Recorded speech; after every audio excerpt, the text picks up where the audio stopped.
काला धन अगर एक भी लौटा हो, 100 दिन की बात छोड़िए, 11 साल से ज़्यादा हो चुके हैं। अब वो कैलकुलेशन लगाइएगा कितने दिन हुए।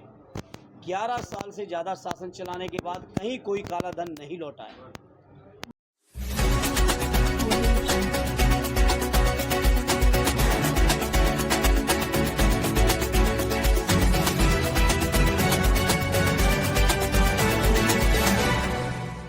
आजमगढ़ मऊ विधानसभा सीट से सुहेलदेव भारतीय समाज पार्टी के विधायक अब्बास अंसारी की विधानसभा सदस्यता समाप्त किए जाने को आजमगढ़ सदर से सपा सांसद धर्मेंद्र यादव ने दुर्भाग्यपूर्ण बताया है।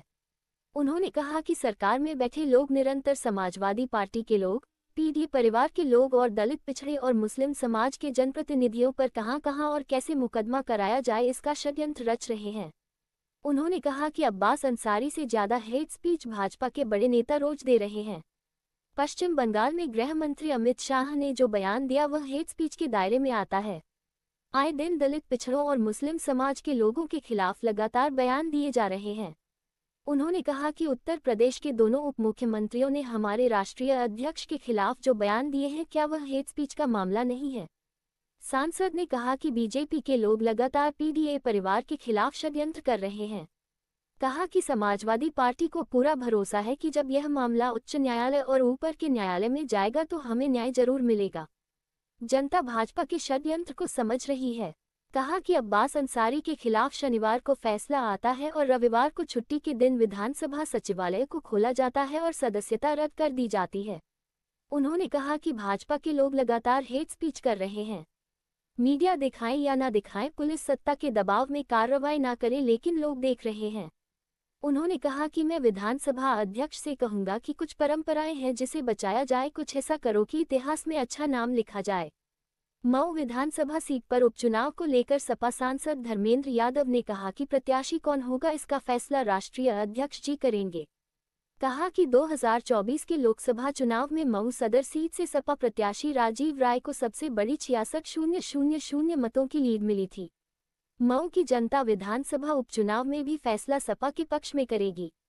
सुहेलदेव भारतीय समाज पार्टी के राष्ट्रीय अध्यक्ष व उत्तर प्रदेश सरकार के कैबिनेट मंत्री ओम प्रकाश राजभर पर तंज कसते हुए धर्मेंद्र यादव ने कहा कि पंचायत चुनाव में ओम प्रकाश जी की पार्टी अकेले चुनाव लड़े, वह ताकतवर नेता है, उन्हें सपा और भाजपा की जरूरत नहीं है। एक समय में बाबा जी को घंटा दे रहे थे, आज साथ में है।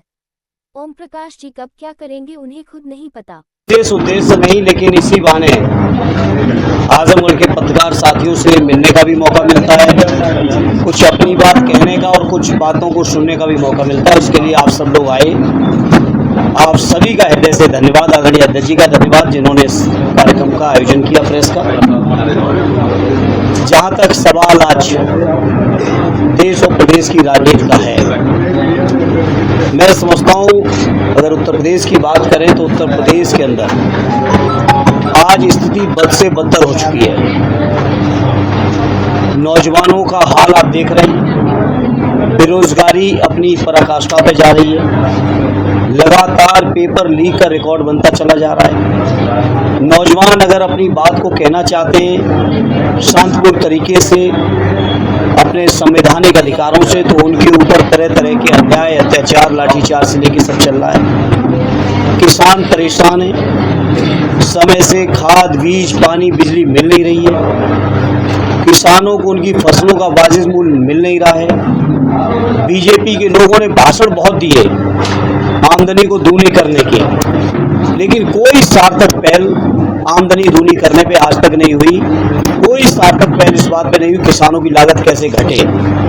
किसान बर्बाद हैं, नौजवान बर्बाद हैं, सरकारी कर्मचारी परेशान हैं।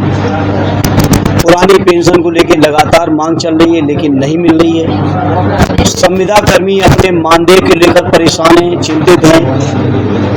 नौकरियां लगातार छीनी जा रही हैं। आरक्षण पूरी तरह से खत्म किया जा रहा है। संविदा नौकरी के माध्यम से, आउटसोर्सिंग के माध्यम से पूरे पीढ़ी परिवार को उपेक्षित किया जा रहा है। तो आज मैं कह सकता हूँ देश और प्रदेश के अंदर बीजेपी की सरकार से जनता पूरी तरह निराश है।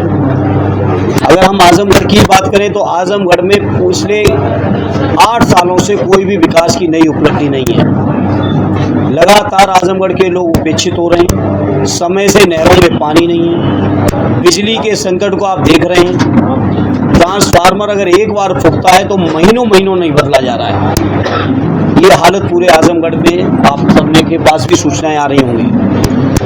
तो आज इस मौके पर हम इतना ही कहना चाहते हैं अपने समाजवादी पार्टी की ओर से कि हम समाजवादी लोग जनता के दुख में, दर्द में न केवल शामिल हैं बल्कि उनके साथ हर संघर्ष में खड़े हैं। और हमें यकीन है कि आने वाले समय में समाजवादी पार्टी आदरणीय अखिलेश यादव जी के नेतृत्व में उत्तर प्रदेश की जनता का प्रचंड विश्वास हासिल करके न केवल सरकार बनाएगी बल्कि सामाजिक न्याय की एक नई राज्य की भी स्थापना करेंगे। बाकी जो साथियों के सवाल हों।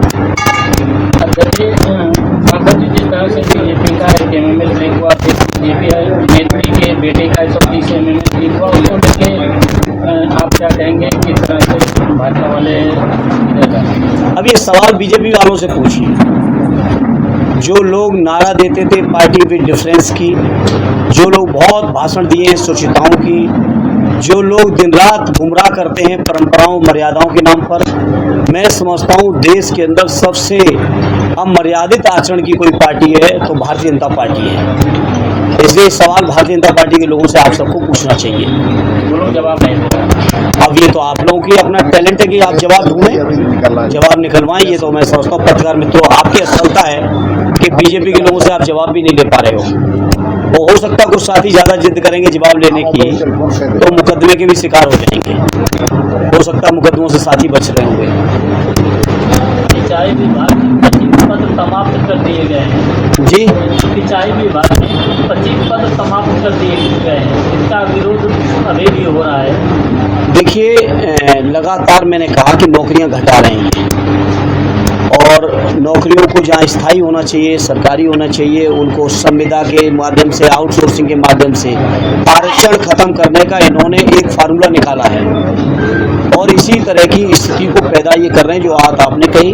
मेरा सिंचाई विभाग के जो कर्मचारी साथी हैं जो आंदोलन में हैं उनको अपनी पार्टी की तरफ से पूरा समर्थन और उनको विश्वास दिलाते हैं हम समाजवादियों को जब मौका मिलेगा तो आपकी समस्याओं का समाधान भी करेंगे। आपने माल्या जी को लेकर क्या में कहा है कि मैंने बीजेपी को बता के देश छोड़ा था? किसने? माल्या।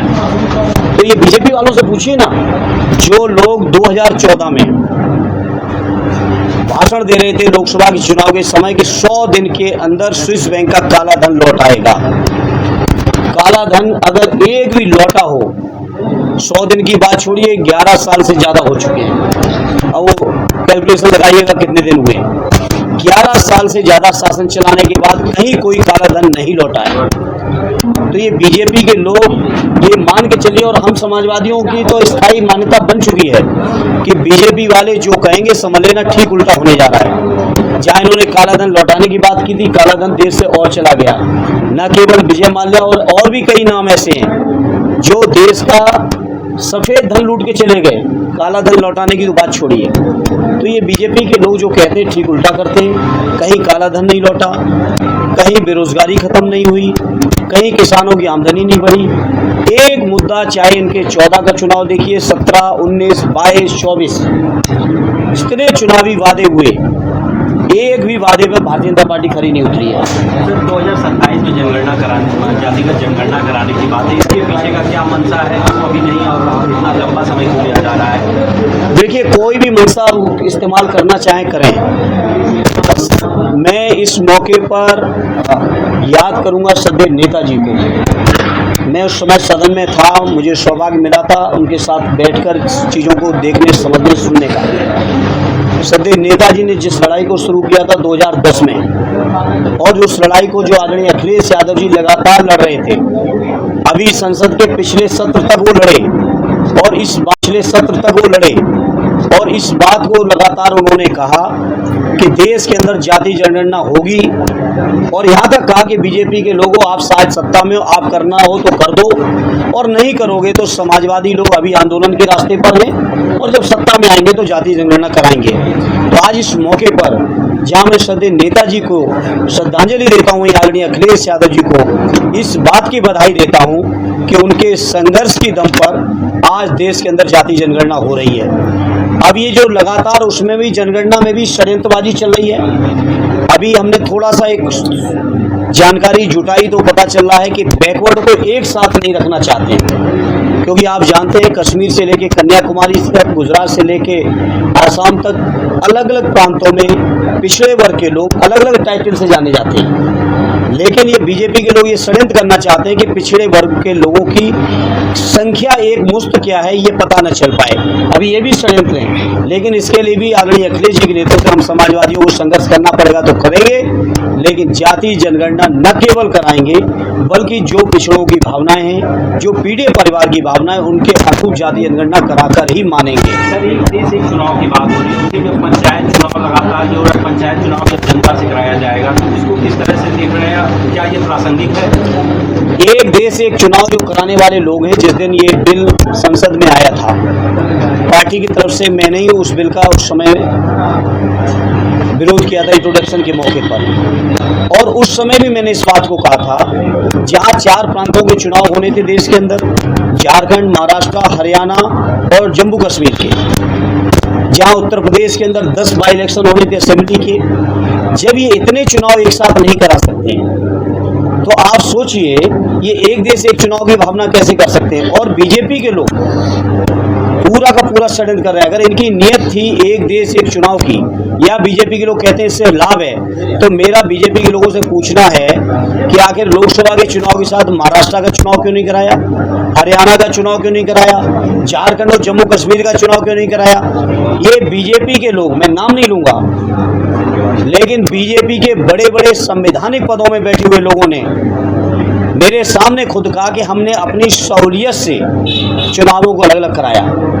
तो ये बीजेपी के लोग अपनी सुविधा देखने वाले लोग हैं। इनकी मंशा एक देश एक चुनाव कराने की नहीं है, बल्कि इनकी मंशा इस बात की है कि समाज के अंदर जो सवाल आज खड़े हैं, दलितों के, पिछड़ों के, रोजगार के, किसानों के, बुनकरों के, संविदा कर्मियों के, फौजी भाइयों के, अग्निवीर का जो सवाल खड़ा हुआ है, जो पुरानी पेंशन की मांग कर रहे हैं हमारे पैरामिलिट्री फोर्सेस से लेकर सारे सरकारी कर्मचारी, उन कैसे मुद्दों को चर्चा से बाहर करके एक देश एक चुनाव की चर्चा लाई जाए, इसलिए षड्यंत्र है।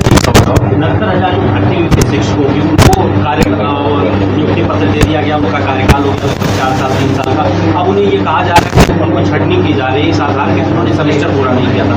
ये क्या सही है? पहले नहीं ऐसा होना चाहिए? देखिए, लगातार ये छटनी के बीजेपी के लोग कैसे रोजगार छीने, वो नित नए षड्यंत्र करते हैं। 69,000 शिक्षकों में किस स्तर की बेईमानी हुई, माननीय न्यायालय ने क्या क्या उनके बारे में कहा, सर्वोच्च न्यायालय तक मामला चला गया, क्या क्या बातें हुई, वो छुपी नहीं है। ये किस तरह से रोजगार जिनको मिले उनको रोजगारों को छीना जाए, कैसे षड्यंत्र किया जाए रोजगार न मिले, कैसे आरक्षण छीना जाए, रात दिन इस षड्यंत्र और उद्योग में बीजेपी के लोग रहते हैं। लेकिन अब देश और प्रदेश का जनमानस जागरूक है, अब किसी भी षड्यंत्र में इनके फंसने वाला नहीं है। बिजली निजीकरण को लेकर जो है का बयान आया, निजीकरण को रोके रहेगा, ऊपर आके